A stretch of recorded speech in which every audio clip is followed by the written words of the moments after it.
I'm just devastated. We lost everything. Triad neighborhoods destroyed, hundreds homeless within minutes. My husband said to me, he said, look at this, and we saw something swirling. 5 years since a tornado tore through Guilford and Rockingham counties. This was violent. It kind of came up out of nowhere. Trees toppled homes, debris made roads impassable. This is home for us, so it takes a whole nother emotional toll on us. A storm tested our community. We live through it, and we thank God we still here today. Tonight, we look at the neighborhoods restored. With Greensboro strong. We remember how you responded when a disaster hit home. They really showed their heart, and that meant a lot. That's going to go a long way.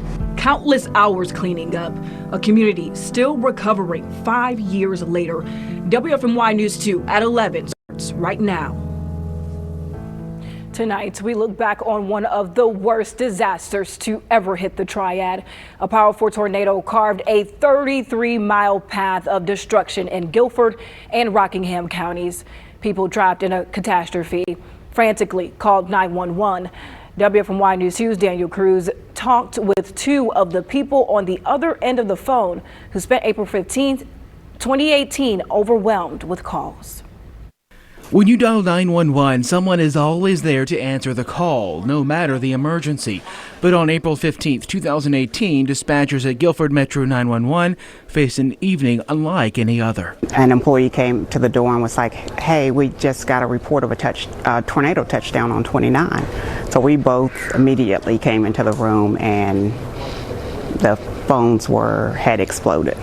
Angela Mitchell was the shift supervisor when an EF2 tornado touched down in East Greensboro. Within minutes, dispatchers were inundated with calls for help.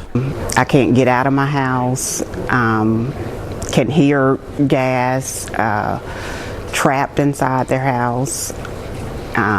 My neighbor's house is not there anymore. I mean, it was a lot of calls. From 5 p.m. on April the 15th until 2 p.m. the following day, Guilford Metro 911 received 2,080 calls for service.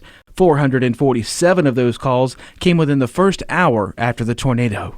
It didn't hit me until seeing that call screen with those open calls, not really knowing, are these entrapment calls, are these injury calls, are these calls of just the unknown. Nathan Jackson was on EMS dispatch that night. He says with each call he answered, his concern grew, not knowing the destruction that lie outside their four walls. Just as a human, there was that concern, is another fellow human in some type of peril that we just can't get to, because we have to be concerned with responder safety as well.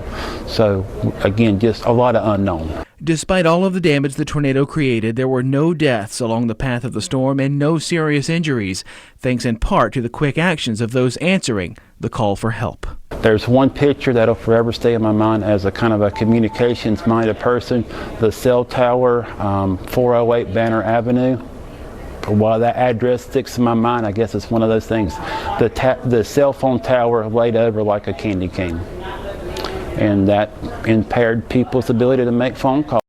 Just praying everybody's going to be okay, because it was, like I said, something that we hadn't, in my tenure here, had never experienced.